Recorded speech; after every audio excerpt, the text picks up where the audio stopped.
Hi hello नमस्ते.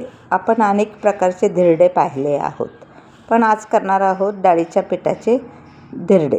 कांदा tomato घालून केलेले हे धिरडे. अंड्याला पर्यायी म्हणून हे जाडसर धिरडी घातली की आमलेटसारखी होते. मग शाकाहारी आमलेटनी धिरडी मज्जाच मज्जा. चला तर मग कसे केले ते पाहूया. साहित्य घेतले: 1 वाटी डाळीचं पीठ, अर्धी वाटी कॉर्नफ्लोअर, कांदा बारीक चिरलेला, टोमॅटो, मिरची, कोथिंबीर, जिरे, ओवा, हळद, हिंग, मीठ. तर एका भांड्यात डाळीचे पीठ, कॉर्नफ्लोअर घेऊन त्यात थोडेसे पाणी टाकून चमच्याने मिक्स केले. गुठळ्या मोडल्या जावेत म्हणून चमच्याने एकसारखे हलवून घेतले. त्यानंतर हे पीठ रवीने घुसळून चांगले एकजीव केले.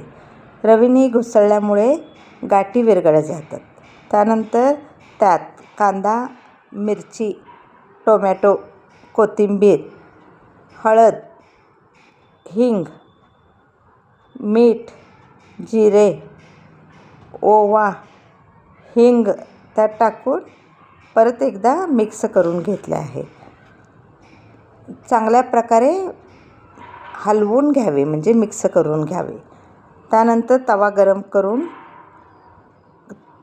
करून घ्यावे. तवा कडकडीत गरम झाला पाहिजे.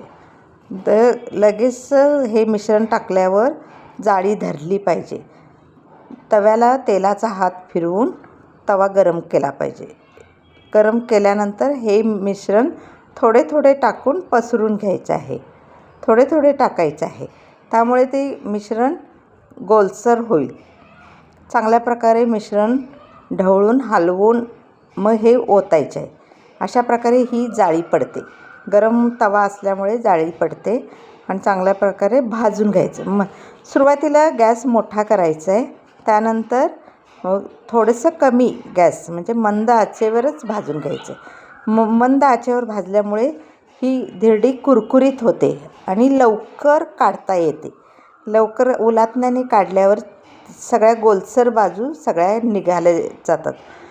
ही धिरडी नंतर कडक होते, छान अशी कुरकुरीत होते.